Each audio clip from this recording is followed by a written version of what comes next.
দেখা, ভাবিনি সম্ভব হবে কোনোদিন। আগে ওকে বারবার দেখেছি লাল রঙের শাড়িতে, দাঁড়িয়ে ফুলের মতো দাঁড়া। আজ পরেছে কালো রেশমের কাপড়, আঁচল তুলেছে মাথায়। দোলনে চাপার নতুন চিকন গৌর মুখখানি ঘিরে মনে হলো কালো রঙের একটা গভীর দূরত্ব ঘনিয়ে নিয়েছে নিজের চারদিকে। যে দূরত্ব সর্ষে ক্ষেতের শেষ সীমানায় শাল বনের লীলাঞ্জনে থমকে গেল আমার সমস্ত মনটা। চেনা লোককে দেখলে অচেনার গাম্ভীর্যে হঠাৎ খবরের কাগজ ফেলে দিয়ে আমাকে করলে নমস্কার। সমাজ বিধির পথ গেল খুলে, আলাপ করলেন শুরু, কেমন আছো, কেমন চলছে সংসার। সে রইল জানালার দিকে তাকে, যেন কাছের দিনের ছোঁয়াচ পার হওয়া চাহনিতে। দিলে অত্যন্ত ছোট দুটো একটা জবাব, কোনোটা বা দিলেই না। বুঝিয়ে দিলে হাতে অস্থিরতায় কেন সব কথা, এর চেয়ে অনেক ভালো চুপ করে থাকা।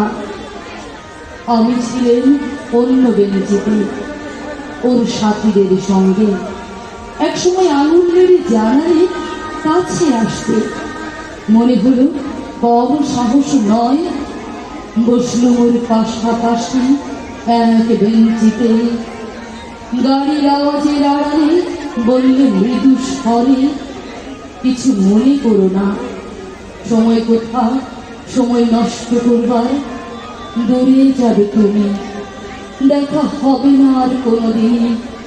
তাই যে প্রশ্নটা এতকাল থেমে আছে, শুনবো তোমার মুখে, সত্য করে বলবে তো? আমি বললে বলবো। বাইরের আকাশের দিকে তাকিয়ে শুধুলো আমাদের গেছে যে দিন, একেবারে কি গেছে, কিছুই কি নেই বাকি।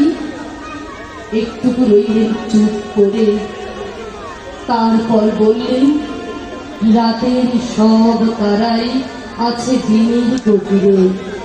খটকা লাগলো, কি জানি বানিয়ে বললেন নাকি।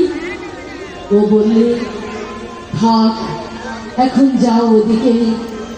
সবাই নেমে গেল পরের স্টেশনে, আমি চললেন একা, আমি চললেন একা।